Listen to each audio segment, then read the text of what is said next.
Howdy,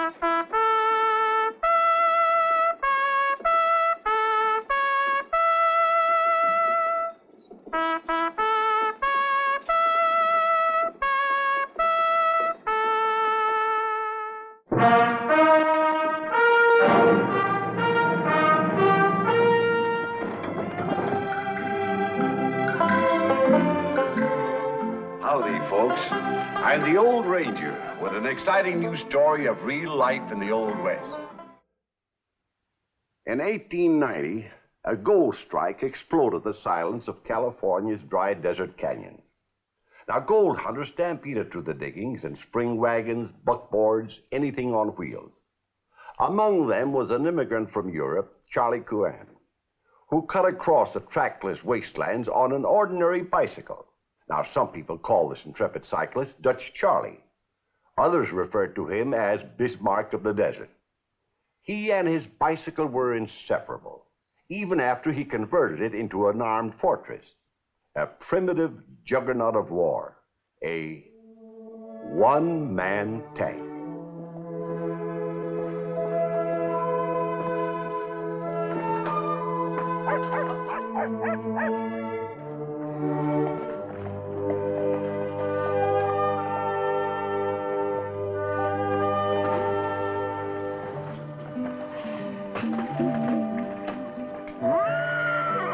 Be careful, Johanna. Don't scare the man's horse. She don't know she's a bicycle. Leo! Here I am. I know you're here. I could smell you even before I heard you. Now, there's a tub and water in the back. Soap. Who needs soap? When you see what I found, we can take baths in cologne. You know, the last time I grub-staked you, you said we were going to be swimming in gold. Gold? Who needs gold? I got something better. Oh?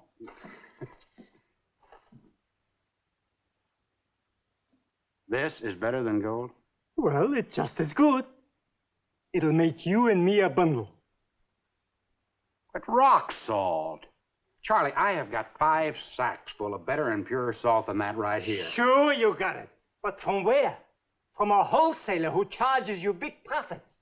I found a whole mine of this stuff. The wholesaler will buy it from us, and we make the profits. Oh, don't be a hard-headed Dutchman. Look, finding a salt mine's one thing, running it's another. First, you got to dig the salt out. Then you got to find a market for it. Then you got to find a way to get it to the market. Stop mixing me up with all your goddess. I got salt, a whole dry lake of it, ready to dig up.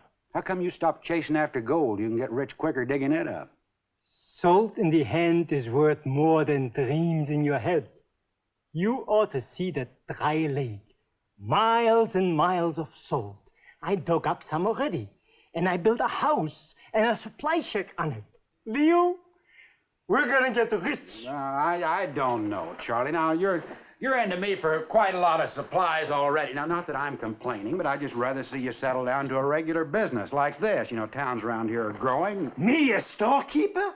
Well, why not? I could help you get started. Now, take Randsburg, for instance. It's booming. You're not talking to Dutch Charlie Coan when you talk about inside work. I had enough of that in the old country. Fixing bicycles, smelling oil, getting dirt in my lungs. All right. Now, I will grub-stake you one more time. Flour, tools, some dynamite. And a horse and wagon. Well, don't tell me that Johanna's finally got the best of you. Oh, I'm going to be riding a bicycle, all right. I'm talking about a freight wagon. Big enough to hold salt from the mine to the biggest salt companies in Bakersfield, Fresno, and maybe even to San Francisco. I don't know, Charlie. That's a pretty big investment. Here, I'll show you something on this map. No, don't show me. You might talk me into giving you 2 wagons. That'll come later, when the money comes in. I'll go wash up. Oh, Dutch, I almost forgot. A letter came for you about a month ago. A letter? Yeah, there you are.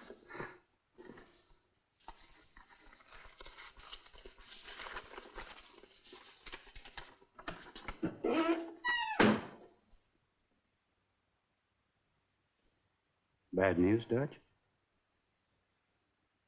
For years, I was trying to find gold to send for my wife and children to come to America, to this place. Now, if I was covered with gold, she'll never be with me. She's dead. Dutch, I didn't even know you were married.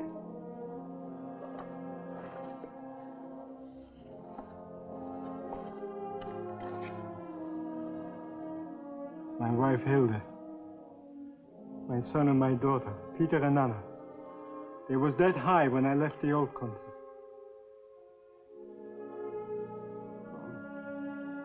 That's all the more reason why I think you ought to try to get a steady job. Steady job. It'll take 100 years to save and send for them. Besides, this letter, it's from my wife's uncle, a poor man. He can't keep Peter and Anna. He wants to know why I don't send for them. I'm here where plenty of gold is. And so, Dutch, don't forget, salt can be as good as gold. Yeah. You keep a place in that safe for the money you're gonna hold for me. When I have enough, I'll send for Peter and Anna.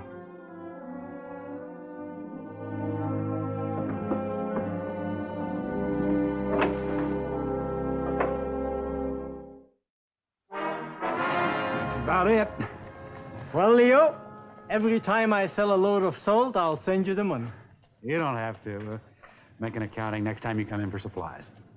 Goodbye, partner. Good luck.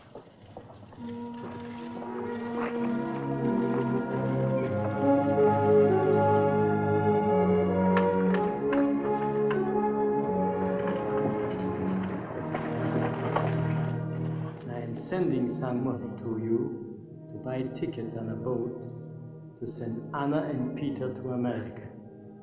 I would send more, but I have a partner, a fine man, who does much for me. In the morning, I take another load of salt to sell to a very big company in Bakersfield. Thank you for everything.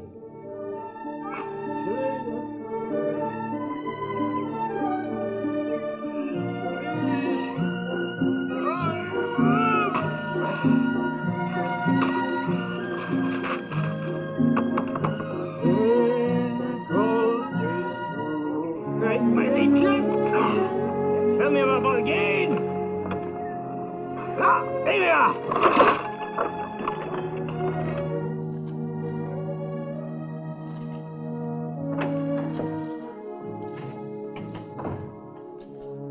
Get the purchase records you asked for, Mr. Shannon. Dutch Charlie sold us 3 loads of salt so far. Something wrong? Something wrong? The only thing wrong is that he's bringing us better salt than we're getting from company-owned properties. Oh, I don't think Great West has to worry about old Charlie turning into a competitor. No, but just the same, he's making me look bad. I got a letter from our San Francisco office from Mr. Bellingham himself, wanting to know why we can't dig up as good a quality salt from our own properties.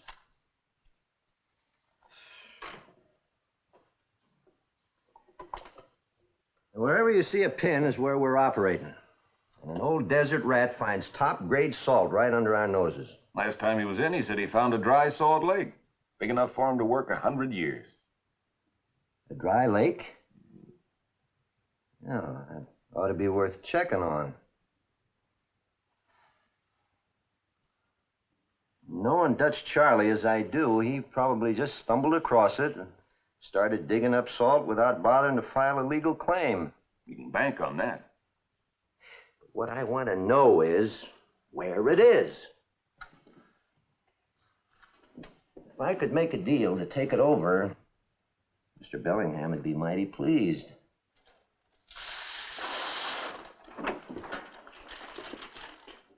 Hello, partner. Hello, Dutch. I'll be right with you. I'll put it on the account, Bert. Looks like we're getting more prosperous every day. She's a relative. I'd have to support her anyway. So, with all the money coming in from the sold, it'll pay her wages. Here's your half, Leo.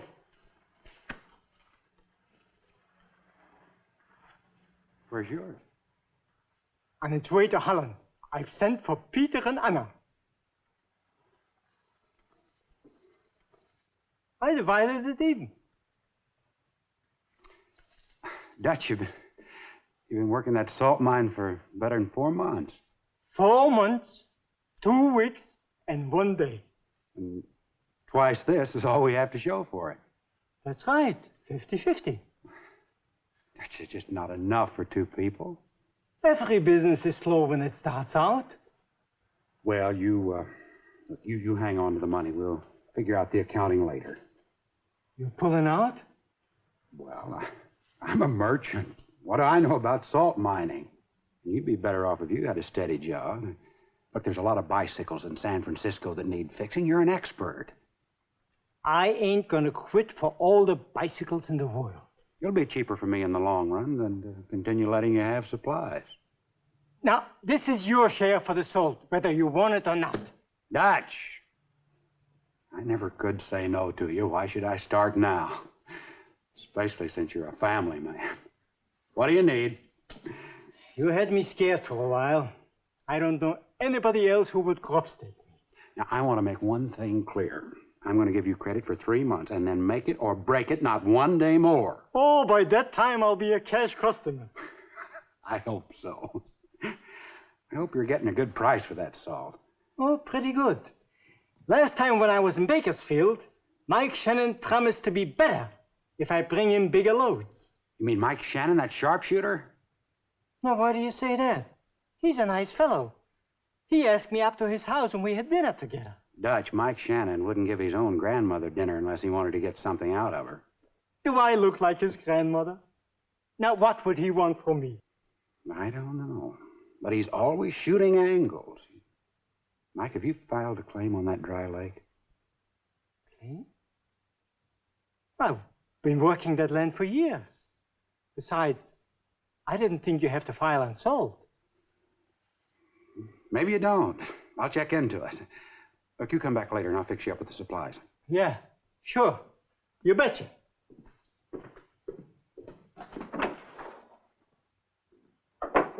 Sophie, bring me my hat and coat.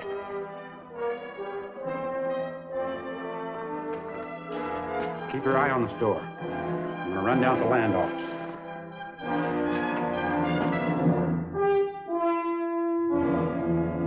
Maybe we ought to go look around for Charlie, Sheriff. No use knocking ourselves out, Mr. Shannon. Especially in all this heat.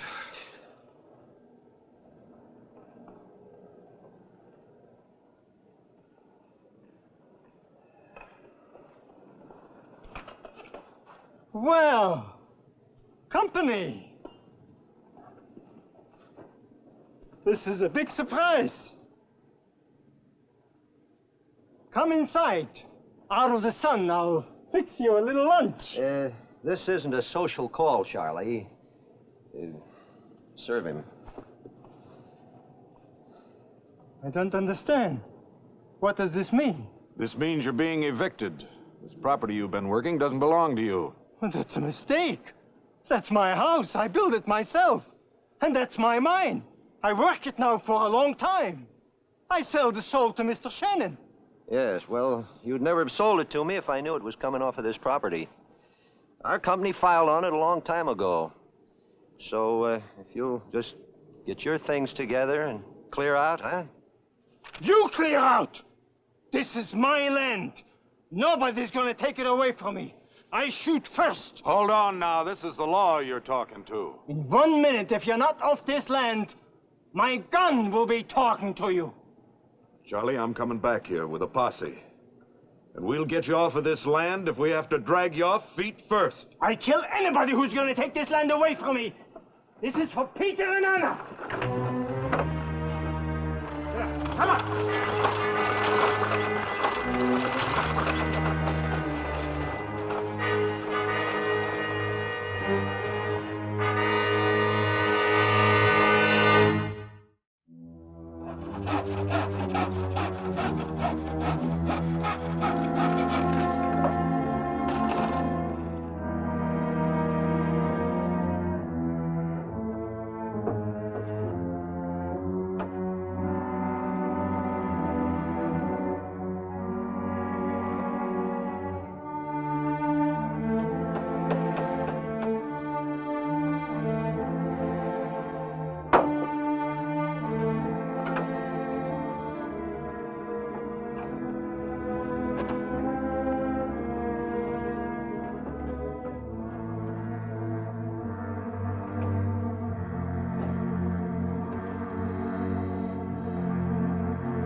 I give you fair warning. Get off my property. It's Dutch Charlie. He's fixed himself a fort on wheels. Darn fool. All he's fixed is a rolling coffin if he doesn't listen to reason. Maybe you don't understand my English so good. Clear out, or I start shooting. Now, see here, Charlie. Come on out of there. If you don't, we'll blast you out. I warn you. With talking, I'm finished.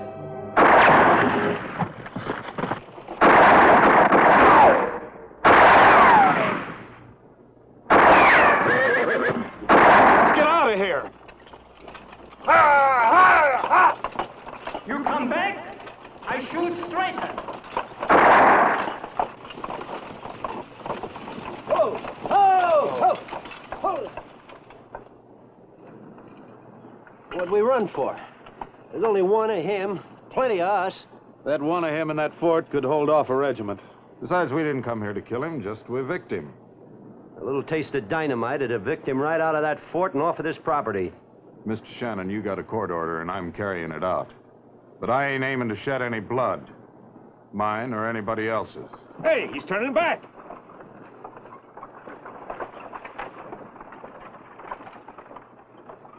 Well, as long as he knows we're here, he'll stay inside there, and that's just where I want him. Well, sooner or later, he'll run out of ammunition or water. He'll have to come out. Okay, rest yourselves and your horses. And the more water I drink, the more parched I feel. Yeah, it's hotter than blazes now. Come nightfall, we'll be chilled to the marrow. I'll be hanged if I'll broil and freeze for that old desert rat. Now, here, Sheriff. We're all getting petrified sitting around here like bumps on a log.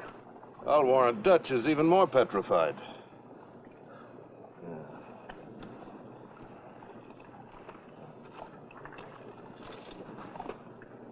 If I can get to that supply shack without being noticed, I'll put an end to all this nonsense, but fast.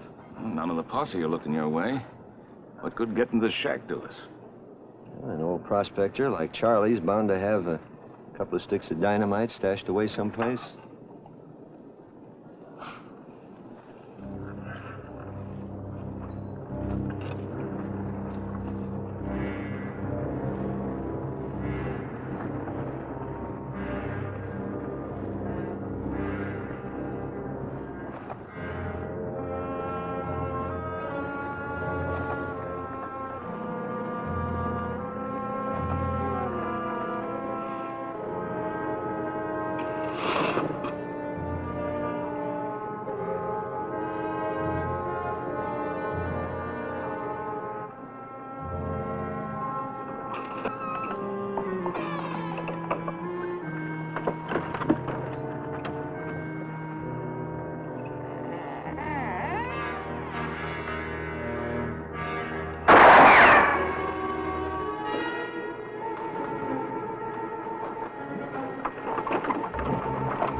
That fool Charlie's after Mr. Shannon.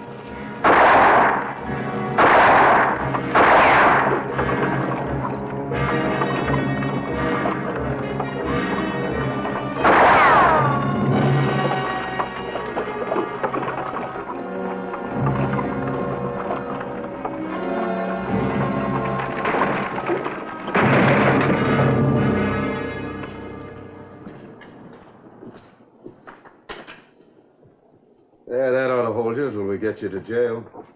Jail. Mr. Shannon steals my life, and you take me to jail. Nobody stole anything from you, Charlie. This land legally belongs to Great West.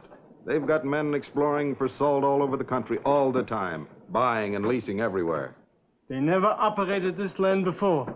Didn't even have a marker. They'd have got around to operating it when they were ready. They just never figured on you beating them to it. Yeah.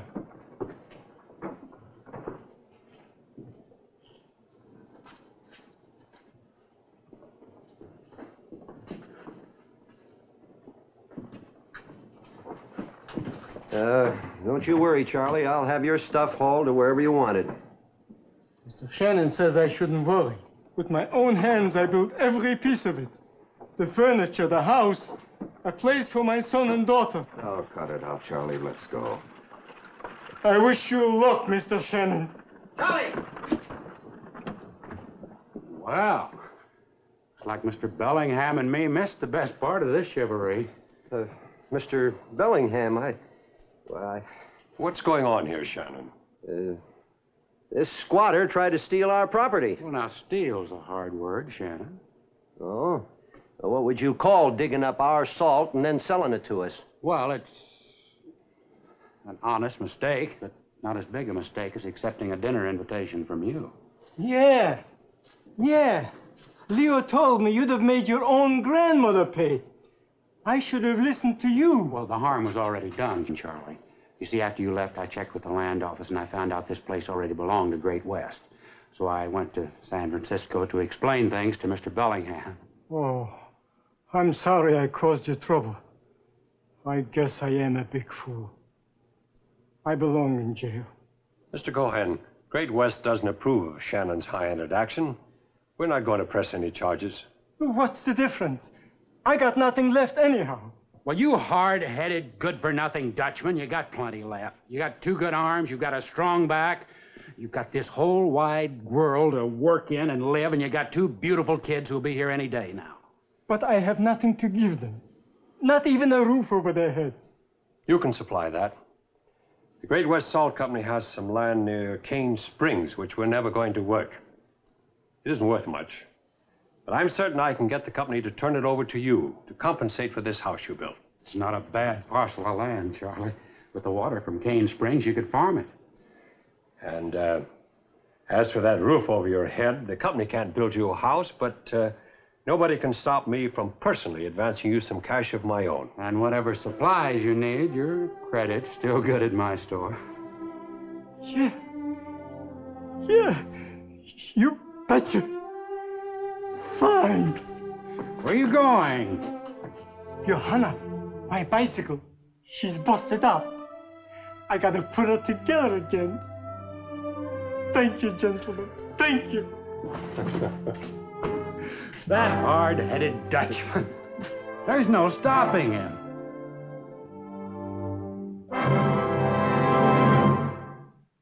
There was no stopping Dutch Charlie Cohen. He turned that land of his into a successful goat farm. Then a couple of years later, he made a gold strike right in the middle of his farm. He became one of the legends of Kern County. Years later, General Patton's crack Sherman tank corps trained in the desert. Perhaps their caterpillar tracks crossed the thin bicycle marks of their predecessor. Dutch Charlie Cohen's one-man tank.